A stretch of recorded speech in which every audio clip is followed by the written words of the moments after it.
When you think of animes with good, strong first seasons, what animes do you think of? Put it in the comment down below and let me know. For me, it's definitely the first season of Code Geass. Like, that shit is straight fucking fire. First season of Code Geass was the most close to perfect season. Now, I'm only talking about the first season, not the second season. Because in my opinion, the second season was a bit... I'm not saying it's bad or nowhere near bad. Matter of fact, the ending is amazing, beautiful, it's so fucking good. But the build up to that ending, not as good, quite lucky. But let's save that for another video. And for this video, let's talk about why I fucking love Code Geass season 1 and why you need to watch it if you haven't. Once again, this video is my opinion. If you disagree, I don't fucking give a shit. Just turn off the video, fucking watch Minecraft or some shit. Bye.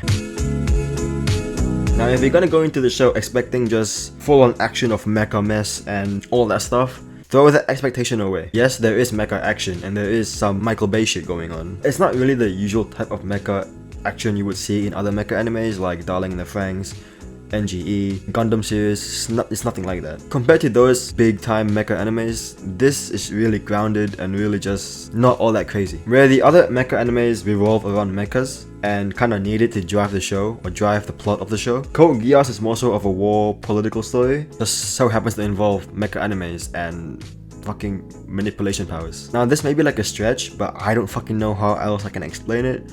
Think of the mechas as those little chess pieces at the front that fucking die. The fodder, I forgot what they called, the pawn? Yeah, the pawn. One thing I really fuck with about Code Geass is that although there's mechs and fucking manipulation powers, it only uses those things when necessary. It doesn't really overuse those concepts in order to drive the plot.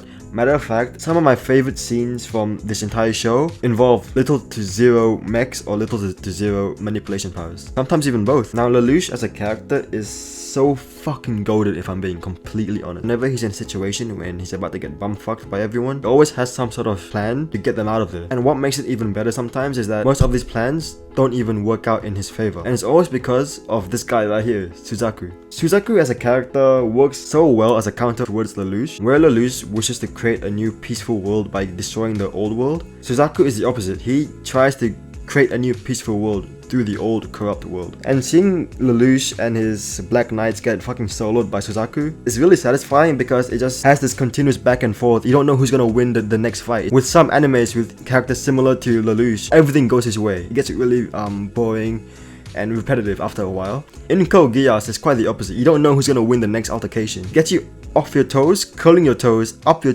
What am I saying? If you don't know already, Code Geass is about finding peace in a war between two sides. And the build up in the first season to attaining that peace was very, very fucking well built, like a Minecraft house well built. If only someone kept their fucking mouth shut. Now, this is gonna be a bit of spoiler territory, so if you don't want to be spoiled, then fuck off the video. I don't want you here anymore. Fuck off.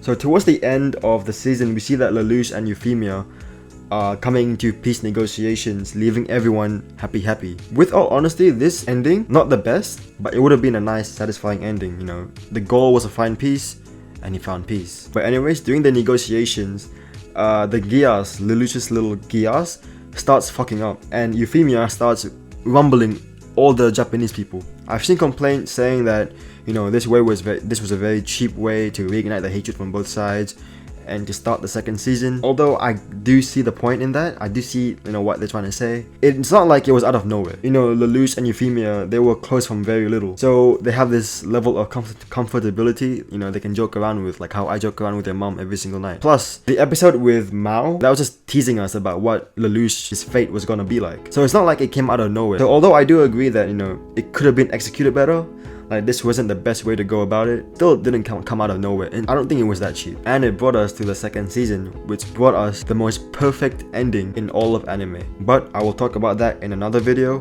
because season 2 is a whole different gravy. Whereas season 1 is more grounded, season 2 is more so like, it's a bit more Geass-y, but that's it for now. So, you know, overall season 1 of Code Geass, amazing. Some flaws here and there, but the highs was so high. In my opinion, it's close to perfection, and you need to watch it because the tactics, the dialogue, the characters, the cat episode, Nina's relationship with the chair, everything was such a fun watch, and you know, please watch it for me.